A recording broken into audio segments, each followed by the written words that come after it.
My brothers, in Islam, in a narration that has been reported by Ibn Abi Hatim, radiallahu anhu, one of the great scholars of the hadith, he reports that Iblis came to Allah subhanahu wa ta'ala. This is before or at the time of him being thrown out of Jannah.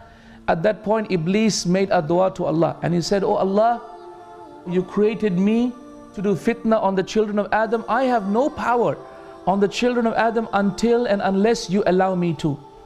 So grant me the power to cause fitna to children of Adam." So Allah subhanahu wa ta'ala said, "For you is that." Then Shaitan said, "Oh Allah, give me more. Increase me in it." Listen to this. So Allah said, whenever a child of Adam is born, you will have another Shaitan that is also born. Meaning for every human being that exists in this dunya, there will be another Shaitan that Allah subhanahu wa ta'ala allows Shaitan to actually procreate and to have more children. For every child that is born in this dunya, there is another Shaitan that comes into existence as well. Then the Shaitan said, "Oh Allah, increase it for me." And so at that point, Allah subhanahu wa ta'ala said, "For you is the opportunity to flow in the veins of Ibn Adam just like the flowing of blood."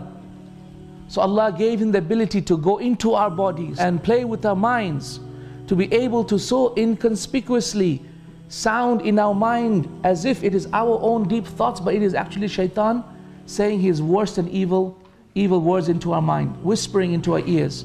And then Shaitan said, "Even more, oh Allah, give me even more." And so Allah subhanahu wa ta'ala revealed the verse, "And oh Shaitan, gather your forces, gather your armies, gather your khayl, gather your horses of fire from Jahannam, gather them all, and gather your men, gather the shayateen, which are the knights of the Shaitan, and go and create your hamla, your war upon humanity. وَأَجْلِبْ عَلَيْهِمْ بِخَيْلِكَ وَرَجْلِكَ, and go and destroy them with your forces of evil. Go and attack them. وَعِدُهُمْ, and promise them everything under the heavens and the earth." And then Allah says, وَمَا يَعِدُهُمُ الشَّيْطَانُ إِلَّا غُرُورًا. And whatever Shaitan promises you, it's nothing but a mirage. It's nothing but a dream. It's just facade. It's fake. It's nothing but a lie. So in this hadith it continues, and it says that Adam alayhi salatu wasalam heard this dua of Iblis and came to Allah subhanahu wa ta'ala and said, "Ya Rabbi, you have given Shaitan this much power and authority over me, so what will you give me, Ya Allah? Give me something." So Allah said, "A child of yours will not be born in this dunya except that I will send two angels, not one Shaitan, but two angels that will constantly protect him from the evil of the shayateen." And that's what Allah says in the Quran. He says, "Lahu mu'aqqibatu min bayni yadayhi wa min khalfihi yahfazunahu min amrillah." What is that verse? It says that for every single human being are two interchanging angels, one in the front, one in the back, that preserve him from the command of Allah. Meaning what? We have 5 angels at any one time. Shaitan has one enemy, but we have 5 at any one time. 2 to write down our deeds, one on the right, one on the left, good deeds, bad deeds. And then 2 more to protect us, one from the front, one from the back. And they also interchange.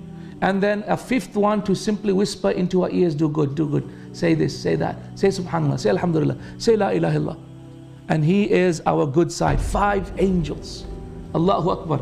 So Adam became happy. And so he said, "Oh Allah, give me more." So Allah subhanahu wa ta'ala told him, "For every bad deed, I will only write 1 bad deed, or I will remove it," meaning I will forgive it. "But for every good deed, I will write 10 good deeds." So he became happy. And he said, "Oh Allah, give me more." So Allah subhanahu wa ta'ala said that I promise you that my forgiveness is forever open until the soul leaves the body. Meaning once the soul is in the body, then Allah subhanahu wa ta'ala's forgiveness is always open. And then Adam alayhi salatu wasalam, our father, asked the 4th time, "Ya Rabbi, zid, give me even more than that." And so Allah subhanahu wa ta'ala replied, "Qul ya ibadi alladhina asrafu ala anfusihim la taqnatu min rahmatillah." Meaning, do not at all despair, at all, do not have any doubt at all that Allah loves us so much He cares for us so much.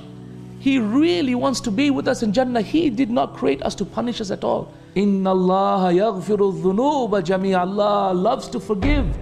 And He will forgive every single sin. Your past, your future, your present, every single sin. Innahu huwal ghafurur rahim. Indeed, He is the most forgiving, the most merciful. Wa anibu ila rabbikum. And turn everyone, all human beings, humanity, return back to your Lord together, repenting to Allah subhanahu wa ta'ala, and submit to Him with your repentance. What does submitting mean after repentance? Submit to Him in the best of ways, total submission, and that is salah. The total submission to Allah subhanahu wa ta'ala is our salah. We submit our voices to Allah, so we don't speak anything but the Quran or dhikr. That we submit our outer appearance to Allah Azza wa Jalla, so we are totally involved in ruku or sujood or standing in salah.